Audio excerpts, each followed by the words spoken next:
Bencana alam adalah cara alam berbicara. Sebuah pengingat bahwa kita hanyalah tamu di dunia ini. Tsunami Aceh 2004 mengingatkan kita akan kekuatan yang tak terhingga dari Sang Pencipta. Namun, ini bukan hanya cerita tentang kehancuran, tetapi juga pelajaran dari sejarah. Sebuah kisah Nabi Nuh alaihissalam, kaum Ad, hingga kehancuran Fir'aun. Mari kita telusuri jejak-jejak hikmah di balik bencana yang mengguncang jiwa manusia.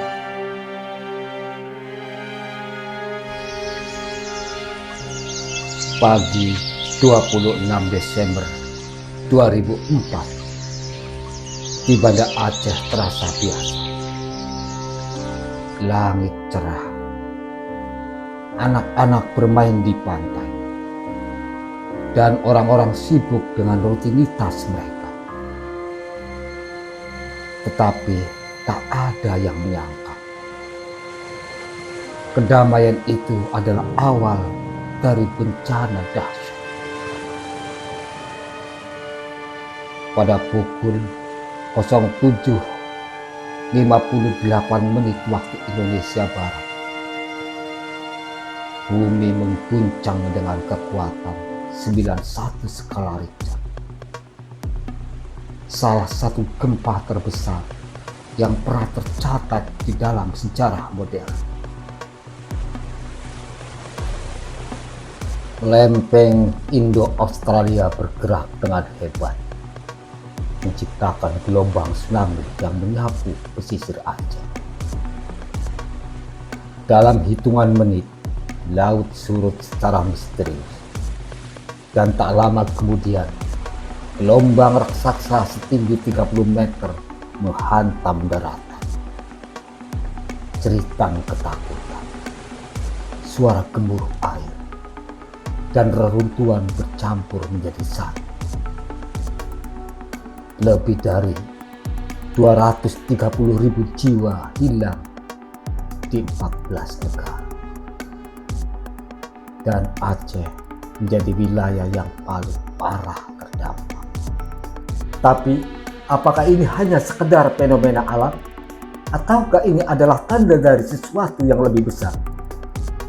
Untuk menemukan jawabannya, kita harus kembali ke masa lalu, ke kisah-kisah yang sudah tercatat dalam sejarah dan keagamaan.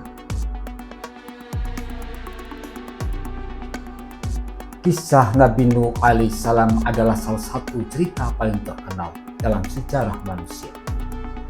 Dalam Al-Quran, diceritakan bahwa Allah memerintahkan Nabi Nuh untuk memperingatkan kaumnya yang hidup dalam kemewahan tetapi lupakan Sang Pencipta. Mereka mencemooh dan menolak dakwahnya. Hingga akhirnya Allah memerintahkan Nuh untuk membangun sebuah bahtera besar. Saat air mulai mengalir dari langit dan keluar dari bumi, semua yang tidak percaya tenggelam dalam ajab banjir besar. Hanya mereka yang berada di atas bahtera yang selamat. Kisah ini, meskipun terjadi ribuan tahun lalu, memiliki refleksi yang sangat relevan dengan bencana modern seperti tsunami Aceh. Kesombongan manusia di hadapan Allah, pengabaian terhadap tanda-tanda Tuhan, dan pentingnya ketaatan menjadi pelajaran penting dari peristiwa ini. Selain kisah Nabi Nuh, Al-Quran juga menceritakan kehancuran kaum Ad dan Fir'aun. Kaum Ad yang hidup di Ahqaf dikenal dengan peradaban yang kuat dan arsitektur yang besar. Tetapi kesombongan mereka membuat mereka melupakan Tuhan, hingga dihancurkan oleh angin topan selama 7 malam 8 hari. Sementara itu, kisah Fir'aun dan pasukannya memberikan gambaran lain tentang kekuatan air. Ketika Fir'aun mengejar Nabi Musa dan kaumnya, laut yang terbelah untuk memberi jalan kepada Bani Israel kembali menyatu dan menenggelamkan pasukan Mesir.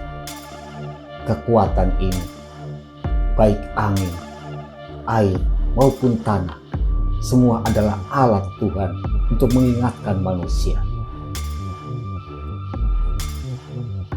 Tsunami Aceh, seperti angin topan di Ahqaf dan gelombang Laut Merah, menunjukkan bahwa alam bukan hanya fenomena fisik, tetapi bagian dari kekuasaan Tuhan yang tak terhingga.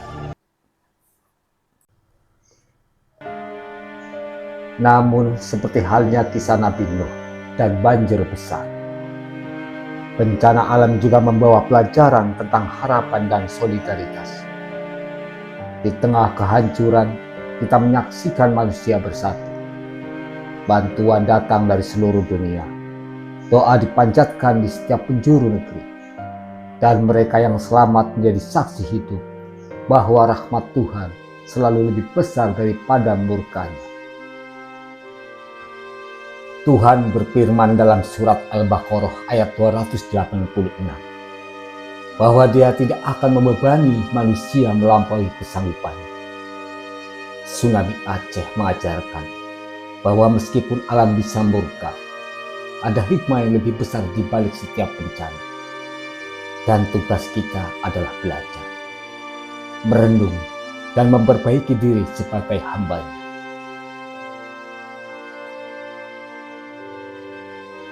Kisah tsunami Aceh adalah kisah tentang kekuatan alam dan kebesaran Tuhan.